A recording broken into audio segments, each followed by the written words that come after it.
Valenciana és la tercera regió d'Espanya amb major presència de ciutadans d'unes altres comunitats. El president de la Generalitat i l'alcaldessa de València han acompanyat avui els membres de les diferents cases regionals instal·lades a la nostra terra.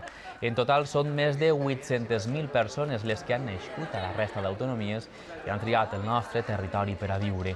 La majoria procedents de Castella-La Manxa i Andalusia, però també de Madrid, Catalunya o Galícia. A tots ells, el president Francisco Camps els ha agraït haver fet entre tots una comunitat integradora dins d'una Espanya plural y unida.